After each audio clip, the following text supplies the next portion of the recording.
So my point here is that we can educate ourselves with what folk tales can give us.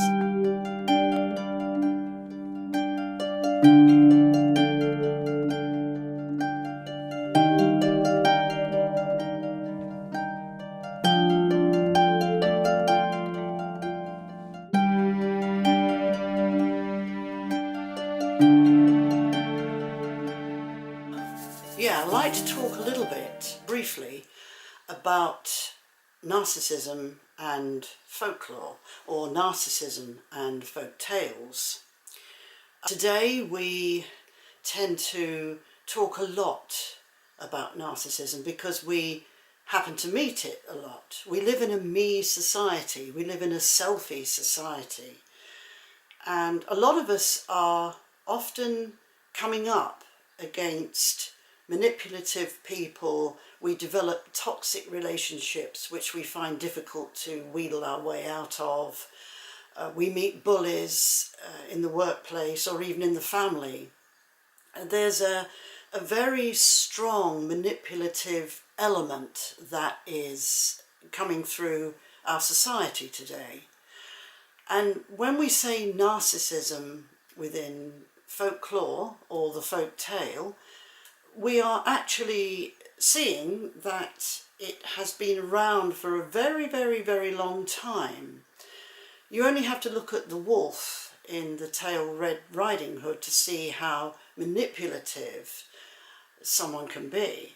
Okay, it's in the guise of a wolf, and this is no disrespect to the real wolves, but we use this bit of symbolism to outline just what narcissism can be. Now, this tale goes back a long, long way. It goes back probably thousands of years. And if we look at the role Red Riding Hood plays, then we see someone who is under the thumb, if you like, of the narcissist, or under the thumb of the paw, claw, or whatever of the wolf. The wolf is somebody who is very dominant. They wish to gain some sympathy from another because of their own problems within. And Red Riding Hood is somebody who needs to have security. She's naive, she's young, she doesn't know what she's doing in life yet, and she falls prey to a manipulative character because of his wonderful charm, because of his friendliness, his care, his humour. He's very funny. And he does all of this to pull her in, and then zap, and then he's taken over Grandma. You know the rest of the story. He's got her. Now, this is one example of narcissism in folk tales. Of course, the biggest example we have in a tale that's ancient is the story of Narcissus and Echo. Now, this is where the word narcissism came from Narcissus. There's a long story behind this. They were cursed and to act out this drama.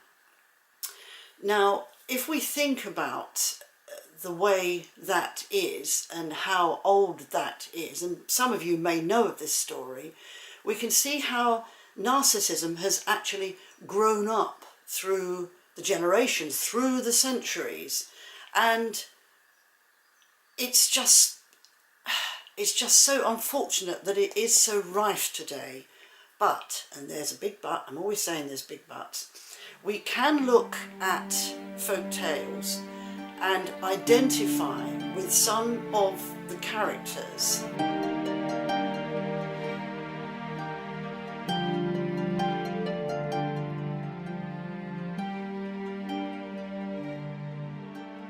But we can look at many other folk tales and see how much we identify with some of those characters. Now, it's the identification with another who is similar to us that helps us to heal. And this is what I do on the workshops. This is what I introduced because it is so old. It goes way, way back. Some of the folk tales go back thousands and thousands of years. There's evidence to prove that. If you look it all up, you'd find it. But I know this because I come from an oral culture, and stories have been passed down.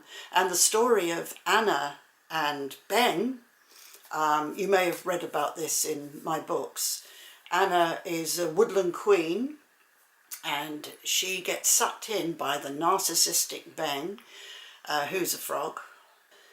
He lures her in, just like the wolf, just like Narcissus, and then, hey presto, she's his. And after that, after all the charm and the friendliness and the humour and the loveliness and romance of what the narcissist can give a partner, I mean, this doesn't only happen with a partner, but we're just saying a partner just for the sake of illustrating what this is, then you see the real side. Then you see the somewhat ugly side hurling itself upon you.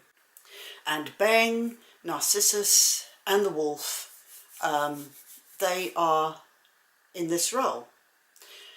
So my point here is that we can educate ourselves with what folk tales can give us in terms of helping us to identify with characters who just may be able to help us. I believe these characters are embedded in our personalities.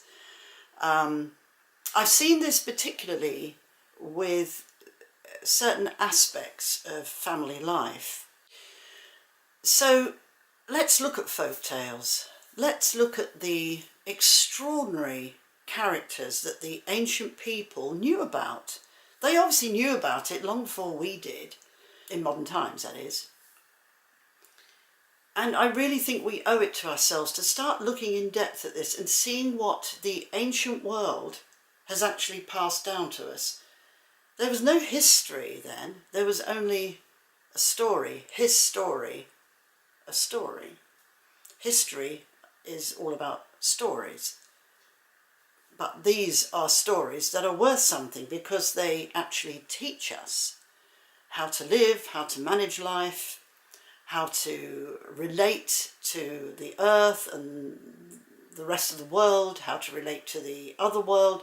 There are all kinds of things we can observe and study. Now, I've had a lot of these ideas passed down to me through the oral culture. And this is why I feel qualified to talk about this. So why not join me on a workshop and come and see what folktale character you might be. Let's discover what we can actually do. Are you being manipulated by a wolf? That's a good point, isn't it? So you can come and see what you can do about it. Keep in touch with my website, keep in touch with my videos, and there'll be lots of explorations we can do together. Anyway, I think that's enough for now. Thanks for listening.